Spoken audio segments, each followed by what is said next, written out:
আমাদের প্রধান উপদেষ্টা বলছিলেন যে ডিসেম্বর অথবা মার্চ, আবার গেল 2-4 দিনের মধ্যে খবর চলে আসলো ডিসেম্বর অথবা জুন। এখন বিএনপি নিশ্চিত হতে চায় ডিসেম্বর নাকি জুন। প্রধান উপদেষ্টার কথার উপর তারা আস্থা রাখতে পারতেছে না। বিএনপির জন্য চোখের সামনে যে কি আছে তারা বুঝতে অনেক কষ্ট হচ্ছে। বিএনপির নেতারা শব্দগুলো ব্যবহার করছেন ধোঁয়াশা অথবা কুয়াশা। এই সরকারের যে বর্তমান অবস্থান, বিএনপি মনে করছে তাদের জন্য একটা ধোঁয়াশামূলক অবস্থান। একদিকে সার্জিস লিখছে আগামী 5 বছরের জন্য ওনাকে প্রধানমন্ত্রী চায়। পিনাকি দাবি করছে নির্বাচন ছাড়াই জাতীয় সরকার গঠন করে ডক্টর ইউনূসকে 4 বছর রাখা উচিত উপপ্রধান উপদেষ্টা তারেক রহমানরে বানাইয়া। বাট গেল কিছুক্ষণ আগে বাংলাদেশে ফিরে এসেছেন আমাদের প্রধান উপদেষ্টা ডক্টর মোহাম্মদ ইউনূস। চীনে যে সফরটা দিয়েছেন খুবই সফল একটা সফর আমরা বলতে পারি। 2100 কোটি ডলার, 2100 কোটি ডলার ঋণ, অনুদান, বিনিয়োগ অনেক কিছু নিয়ে তিনি দেশে ফিরছেন। কিন্তু দেশে ফিরেই একটা দুঃসংবাদ পেয়েছেন বিএনপির তরফ থেকে। যে কোনো মুহূর্তে জনগণের খাতিরে রাজপথে নামবে, গণতন্ত্রের খাতিরে বিএনপি। আর বিএনপি রাজপথে নামা মানে আপনি বুঝতে পারছেন তো, মানে এত বছর যে জিনিসগুলো তারা দেখাইতে পারে নাই, করতে পারে নাই, সম্পূর্ণটাই তারা এখানে শোডাউনে নিয়ে আসবে।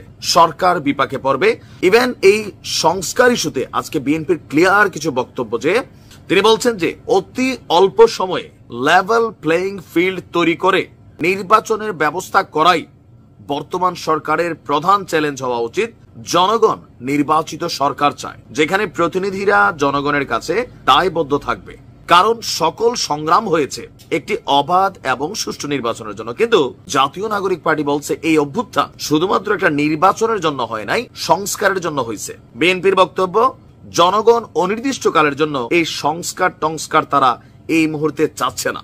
একদিকে যখন মির্জা ফখরুল ইসলাম তিনি এমন বক্তব্য দিচ্ছেন, অপরদিকে আমরা দেখছি যে বিএনপির আরেক নেতা জনাব রিজভী সাহেব তিনি আবার খুব কঠিন এক বক্তব্য দিয়েছেন যে নির্বাচন নিয়ে লুকোচুরি খেলা হচ্ছে। নির্বাচন নিয়ে সরকারের যে টাইম ফ্রেমটা, এটাও কিছুটা লুকোচুরি করা হচ্ছে, বা এটাতে বিএনপি ক্লিয়ার না।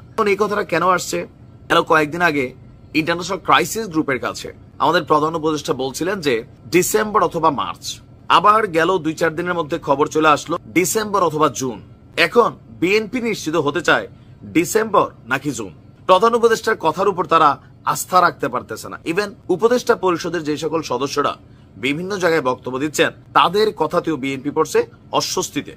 এর মাঝখানে হঠাৎ করে ডক্টর ইউনূসকে প্রধানমন্ত্রী চাওয়া, জাতীয় সরকার বানাইয়া প্রধান উপদেষ্টা হিসেবে আরো 3-4 বছর রাখা। আর যারা এই কথাগুলা বলছে তারা চেটু মেটু কোনো প্লেয়ার না, তারা চাইলে অনেক কিছুই করতে পারে। গত 7 মাসে এটা প্রমাণিত হয়ে গেছে। সো বিএনপি এই জায়গাতে কনসার্ন যে কোনো মূল্যে নির্বাচন করতে হবে। কখন কোন চিন্তা ভাবনা, ফন্দি ফিকির, কোন পরিকল্পনা এই সরকার এস্টাবলিশ করে, এটা নিয়ে বিএনপি সবচেয়ে ভয় পাচ্ছে। কেন? নির্বাচন পিছাই যাবে। এখন আদৌ কি আসলে নির্বাচন ডিসেম্বরে হবে? আমার মনে হয় হবে না।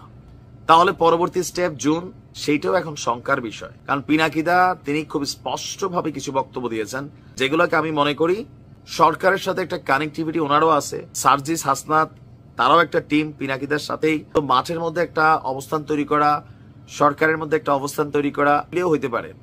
যার কারণে বিএনপি এখন এই ধরনের গরম গরম বক্তব্য দিচ্ছেন।